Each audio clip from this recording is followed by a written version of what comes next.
Hello and welcome back to Contortion Seed. I'm your host, 𝗪𝗵𝘁. Thank you for watching and for sending in so many interesting questions. In this episode, I'm pleased to have two special guests to answer your questions.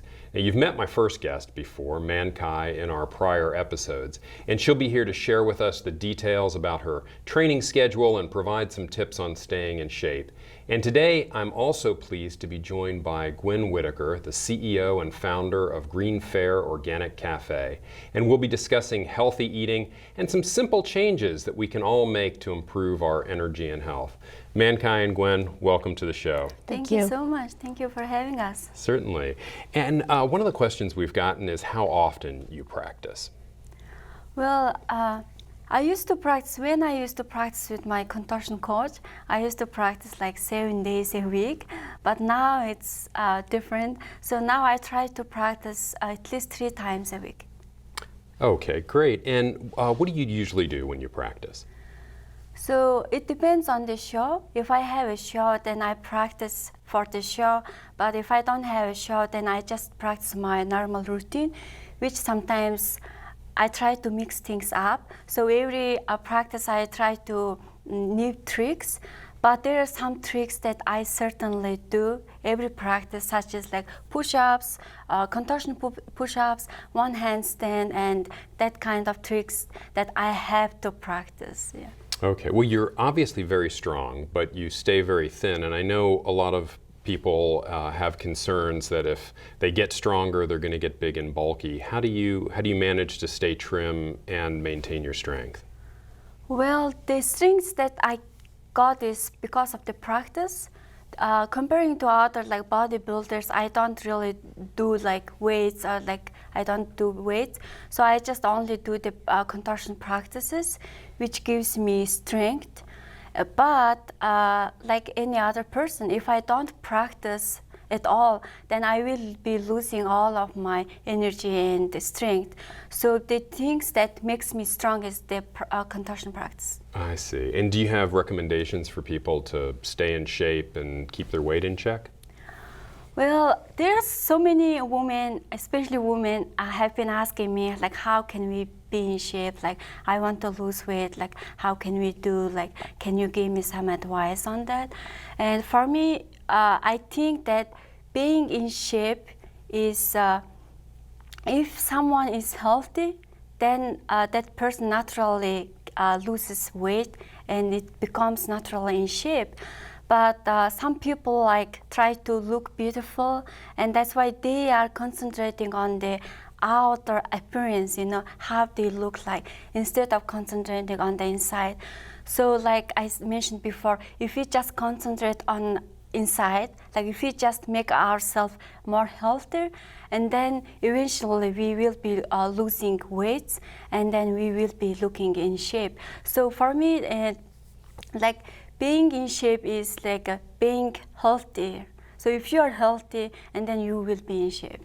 Okay. Gwen, I could see that a lot of that resonated with you, being internally healthy. Yeah. Wait, let me just start with the broad question, because I know your focus is on plant-based diets. Why a plant-based diet?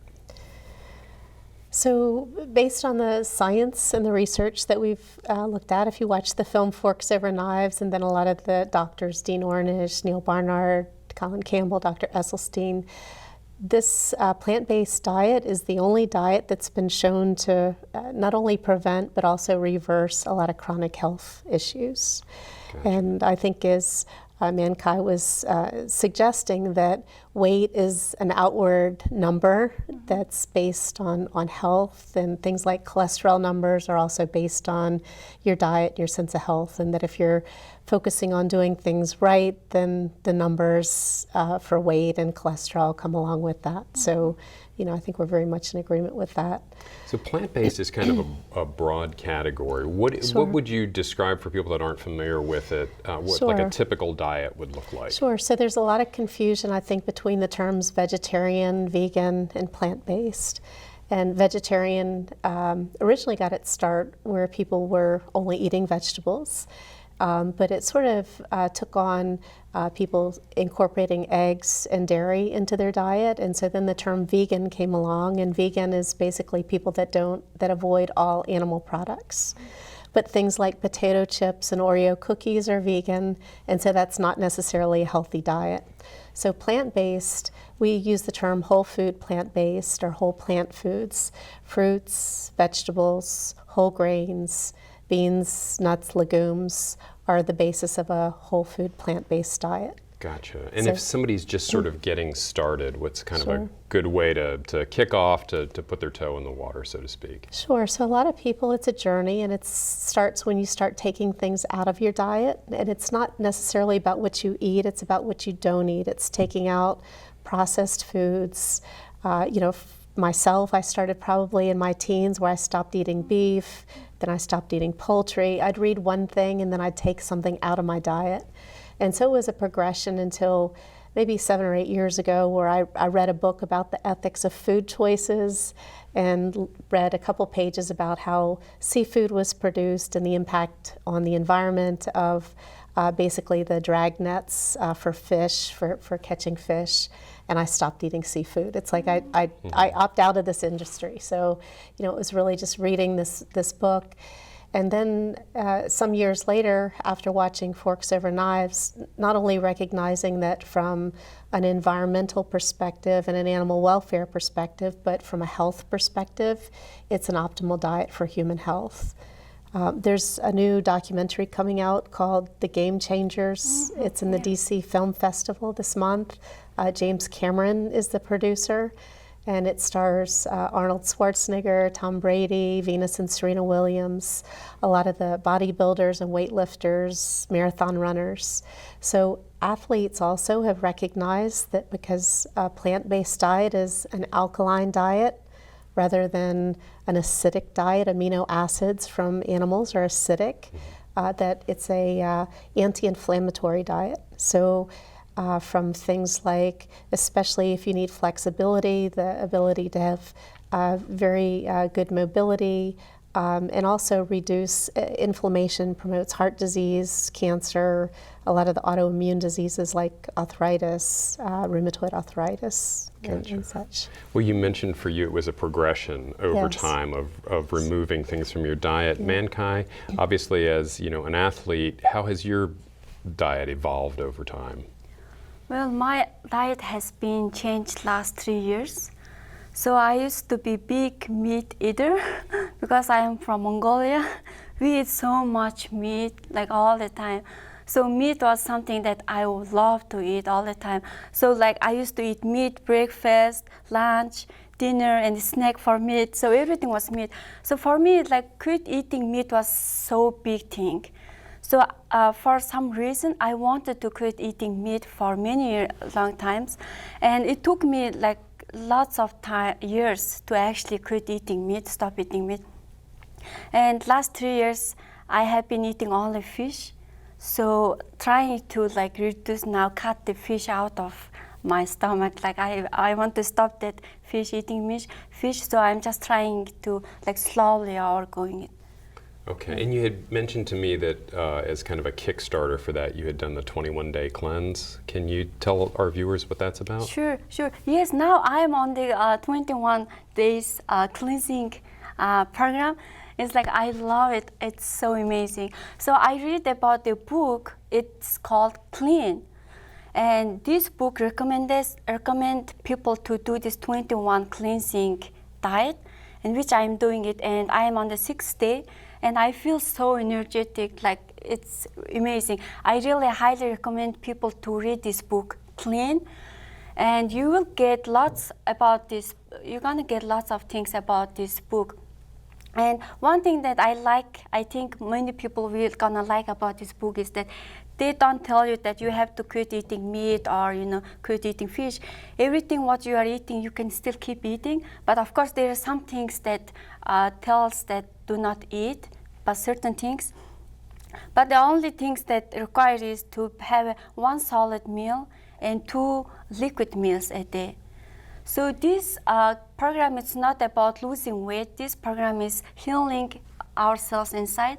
Because on the book it talks about we carry so much toxins in our body from our environment, the water we drink and water we take shower, all of these things, and also even the hairspray and perfume, everything is giving us a toxic, and that we have it in our body, and most people don't have it, like don't really know, and I didn't know about it till I read the book, so I got the knowledge, and so what happens is that when we have all these toxics and we are eating all the time, we eat so much. I used to eat like a cow. So it's like I used to eat so much. Grazing. All the time, but like little, but lot of times. And people used to tell me it's healthy, but it's not healthy because when we eat food, we have to digest the food. And all of energy goes to digesting the food. So that's why I used to be very tired after I eat my lunch or my dinner. Like I need to take a nap. Like I have to take a nap. But now I don't have to take a nap. I don't feel it because when I changed to this 21-day cleansing diet, and it also that book talks that we all have the ability to heal ourselves. And why it's not working, why we can't healing ourselves is because we are putting all our energy on the digesting the food. Yeah.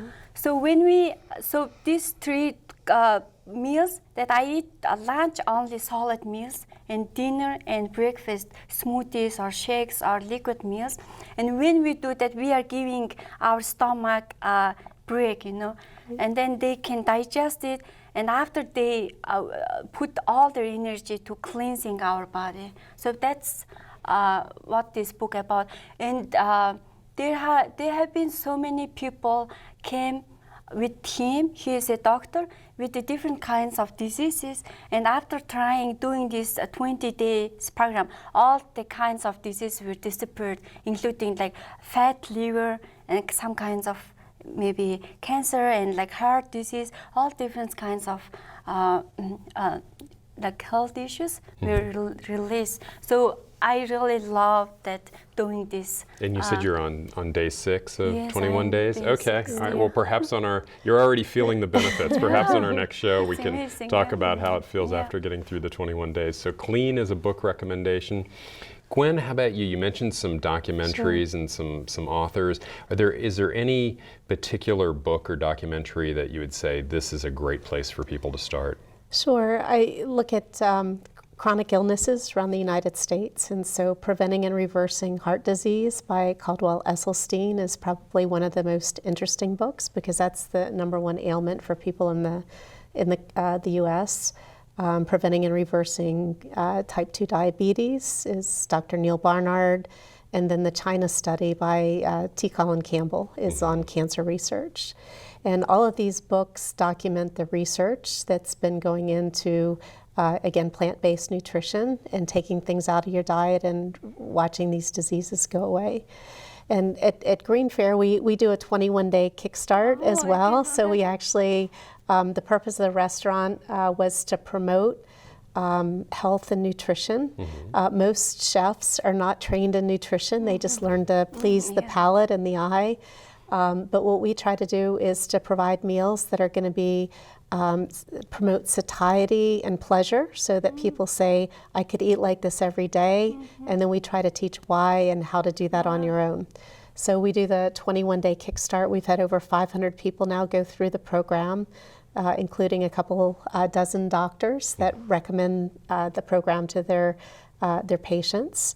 And it's teaching skills that people haven't learned. So we were talking about oil-free cooking. How do you take things out of your diet that cause harm? So refined sugar, salt that primarily gets added from restaurants and processed food, and then refined sugar. So all oils, and this was something that was newer to me, but when I took oil out, I'd had bursitis that went away. A couple months later, I watched people reverse rheumatoid arthritis.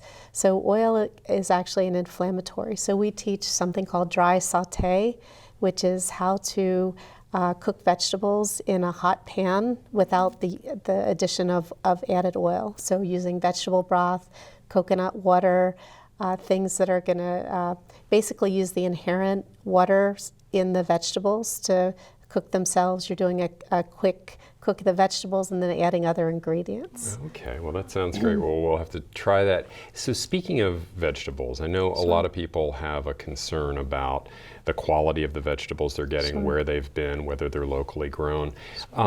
Do you garden some of your own vegetables? And if so, do you recommend that, and how people might get started with a small garden? Sure. So one of the things Mandkhai was talking about was the toxins in the environment. So as a restaurant, we're one of 6 organic certified restaurants in the country. So all of our produce is organic. And it's also locally sourced. So probably 80% of the produce that we have is from 150 miles. So the shorter the distance, the higher the nutrient density of the produce. And also seasonal makes a big difference. So we have a seasonal menu. And it's interesting that things grow when you most need them. So if you think about being out in the sun in the spring and summer, you're going to be out in the sun more. That's when more fruits and vegetables are available. So you get the antioxidants at the time when you need them. So eating locally has a health benefit as well. Mm-hmm. Well, and that keeps it interesting too, because as the seasons change, the foods change, and you're not eating the same thing all the time. What, in terms of the different plants, are there certain plants that you recommend as just being, some of the healthiest, things that you would say definitely include in your diet? For example, kale has gotten a ton of publicity over the last couple of years. I don't know if that falls in your list, but Sure, absolutely. So if you listen to Caldwell Esselstyn, he can rattle off every green leafy vegetable there is and say supplement your diet with beans and greens are usually where people are deficient in the diet in the United States. But basically, the plant-based diet is very high in water and in fiber. And those are the 2 things that really give us energy and feed our microbiome. So the fiber from plants feeds the microbiome, which is more important than your genes. You have more bacteria on your body than you do genes in your genetic makeup. So Dr. Robin Chutkin has a book called The Microbiome Solution, where she talks about us being a hive walking around with a lot of bees, with the bacteria being bees. And so when you take things out of your diet, your bacteria actually changes. So Dean Ornish showed that when you change your diet, that the telomeres in the shoelaces at the end of the genetic sequence actually lengthens. So it's very much an anti-aging diet, all of the benefits of plant-based diet.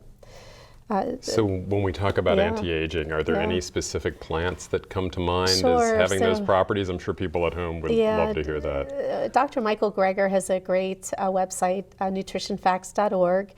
Joel Fuhrman has an acronym that's sort of easy to remember. It's called GBOMS, GBOMS.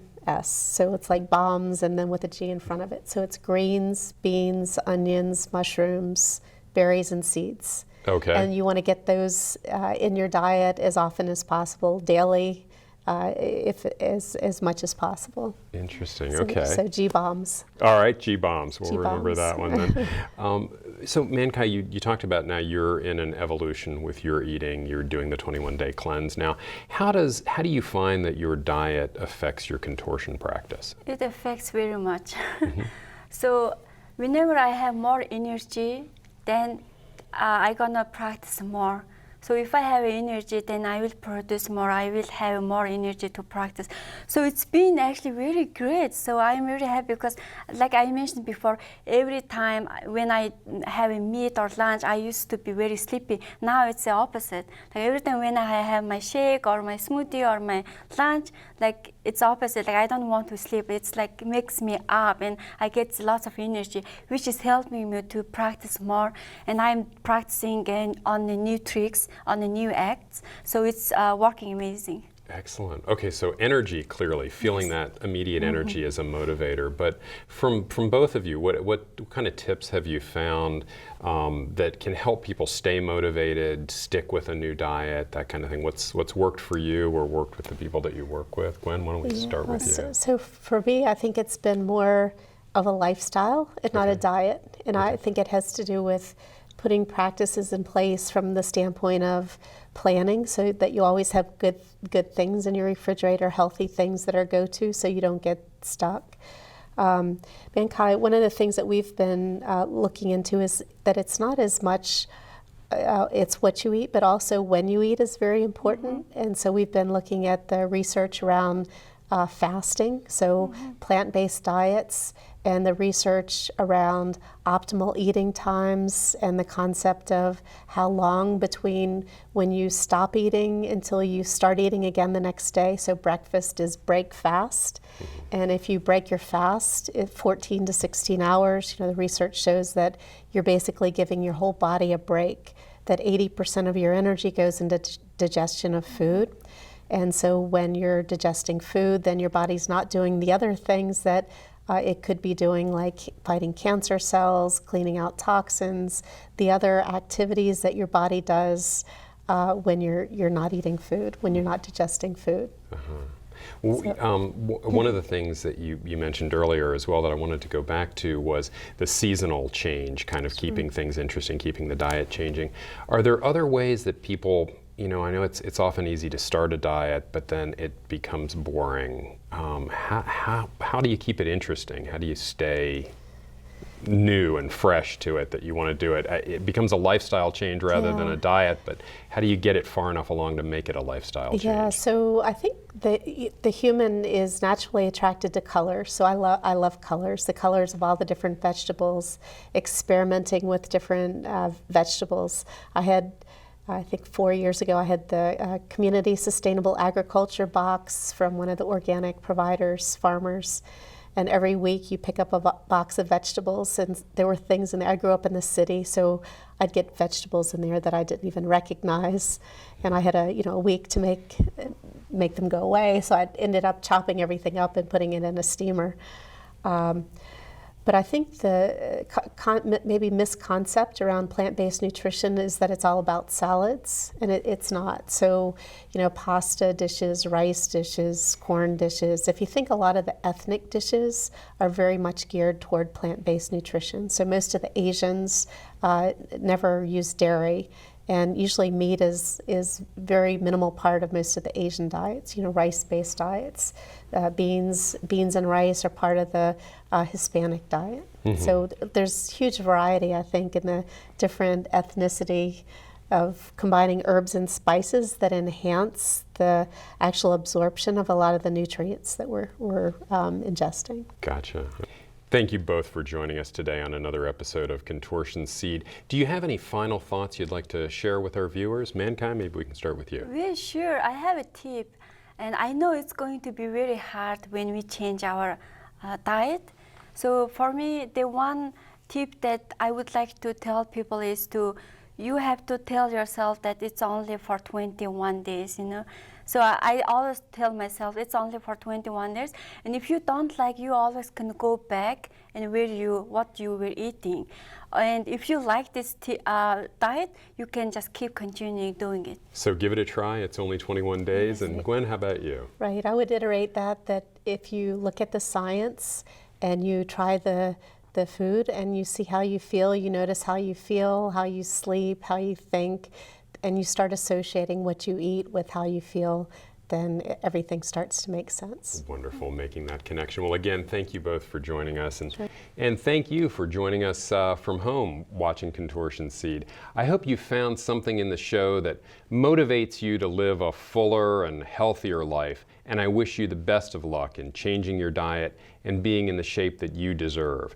Please continue to post your comments and your questions on our Facebook page at Flawless Contortion Studio. We'll answer as many of your questions as we can on our upcoming episodes.